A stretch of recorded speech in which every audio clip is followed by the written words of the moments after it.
So in this video, we're going to talk about what is the difference between REO and foreclosure.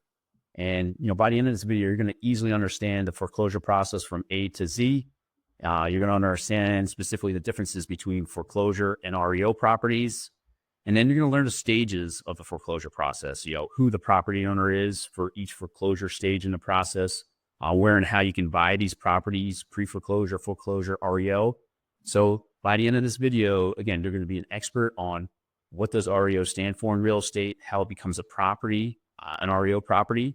You also know the differences between foreclosure and REO property. And finally, you understand the entire foreclosure process. So me and Paul, we purchased REO properties for decades across the nation. We're going to take you behind the scenes and answer your REO property questions now. So Paul, why don't you kick us off on just, so everyone's kind of level set here. What does REO mean in real estate? REO means real estate owned and owned by the bank or owned by whoever the mortgage holder is, whether it's investor or the bank or even an asset-based lender potentially as well. And it's after it goes through the whole process of foreclosure, which you're going to get into pretty heavily here shortly. And now you're at the end point where the bank has it and what their next step is, what they're going to do with it here. Yep. All right. So let's share a story now on kind of like describing pre-foreclosure, foreclosure, and REO. And let's just say someone's a homeowner, they bought a house, they need payments for a few years, they hit kind of financial catastrophe where they lose a job, now they can't afford their mortgage payments, and they start missing a few monthly payments.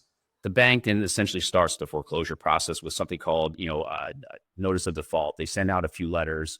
And once you start receiving these letters, you're essentially what we call pre-foreclosure. And during that time period, you might work with the bank as a homeowner trying to negotiate or try to catch up payments. However, if that's not going to happen, the bank then schedules a sheriff's sale date at the courthouse step.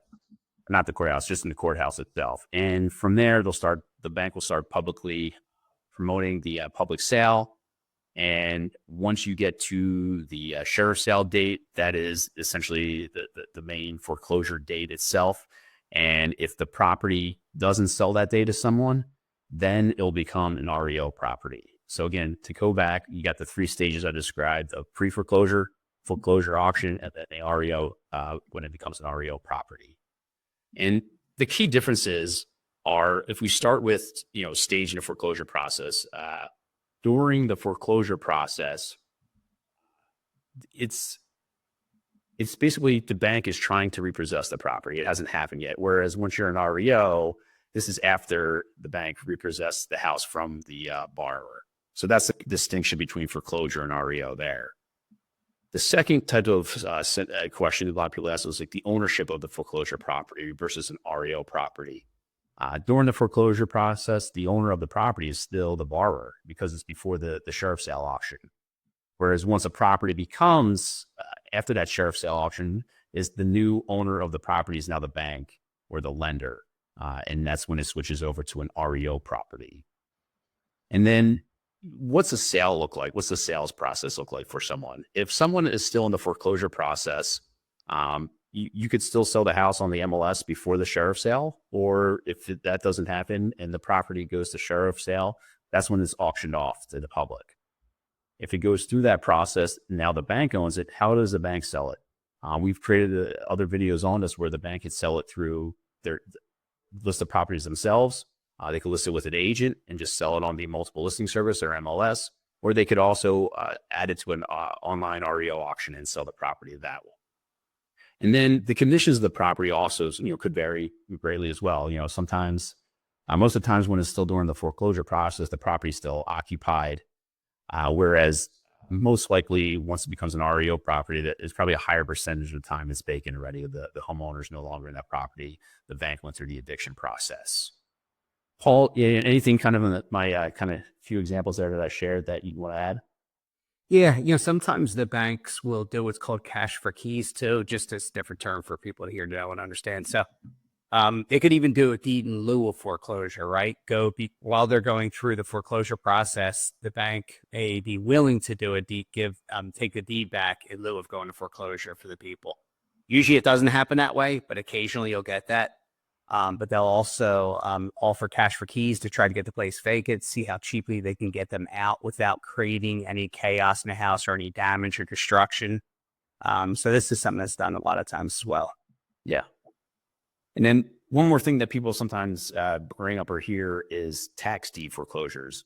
What we kind of just highlighted in this video so far has been around the mortgage of the property, where a borrower cannot pay back the mortgage that the bank provided them. Tax deed foreclosures, when you hear them, that has nothing to do with the mortgage. It's more of the real estate tax bill that you owe to the local, counties and townships, et cetera. Or I should say counties, not townships. And if you don't pay, for example, taxes for 2 years to the county can then foreclose your property for lack of real estate tax payments. And that is a totally different process, and usually happens once or twice a year. The sales, it varies by county, by state. So that's when you hear tax deed foreclosure, that's completely different than the foreclosure and REO conversation we just had in this video. And Mike, I want to add something to that real quick, because just so people understand, the taxes go in first position. So they jump ahead of the mortgage holder on that. So that's why your mortgage companies always want to service and get escrow for taxes and homeowners insurance to make sure that's paid. If they're paying it, they know they're in control of that and they're staying in their first position. Otherwise, there could be no mortgage, right? People could just forget to pay the tax bill, or who knows what happens, right? Somebody passes away, family member has it, but they don't do it in time, and then it just sold at a tax deed sale. That somebody gets a free and clear house.